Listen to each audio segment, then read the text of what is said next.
Сәлем достар, сіздермен Динара.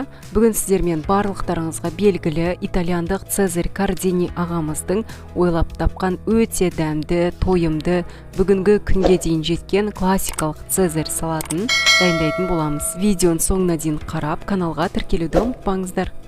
Алдымен біз тауық филесін жақсылап жуып, екіге бөліп, видеодағыдай ұзынша кесіп аламыз.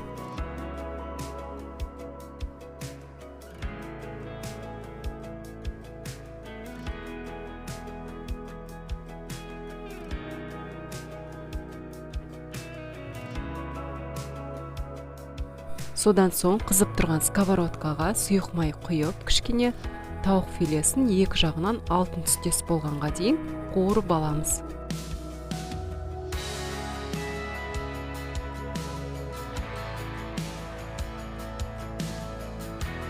Кейін нанымызды видеодағыдай кубик формасына кесіп дайындап қоямыз.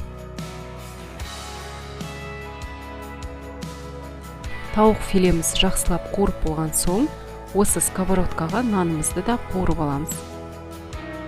Нан күйіп қалмау үшін араластырып отыру қажет. Бізде осындай сухаригіміз дайын болды.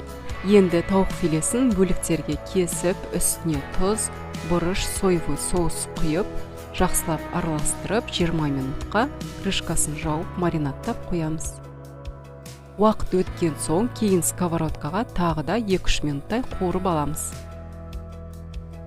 Кейін черри помидорын жақсылап жуып, видеодағыдай кесіп дайындап қоямыз. Менде помидор черриден сәл үлкен болғандықтан мен оны 4-ке бөлдім. Егер черри помидор болса, 2-ге бөлесіздер. Салат жапырақтарын жақсылап жуып дайындап қоямыз. Енді соусын дайындаймыз. 100 грамм майонезге сарымсақты сарымсақ ұсатқыштан өткізіп, үстіне тұз қосып, жақсылап араластырып дайындап қоямыз. Салат жапырағын видеодағыдай қолмен үзіп дайындап қоямыз.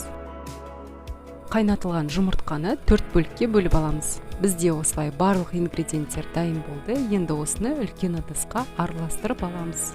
Ыдысқа салат жапырағы, тауық филесі, черри помидоры және сухарикті салып, майонезбен барлығын жақсылап араластырып аламыз.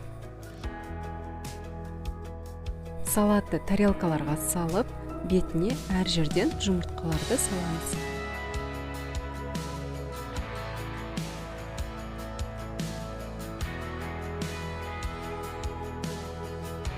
Және ең соңғы штрих, ірімшікті үккіштен өткізіп, салаттың үстіне себеміз. Ал енді бізде осындай әдемі, тойымды, әрі өте оңай жасалынатын итальяндық классикалық Цезарь салаты дайын болды. Бұл салатты міндетті түрде жасап көріңіздер, дәмі деген өте керемет. Видеоның соңына дейін қарағандарыңызға рахмет.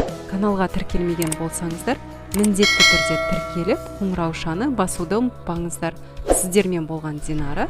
Келесі кездескенше.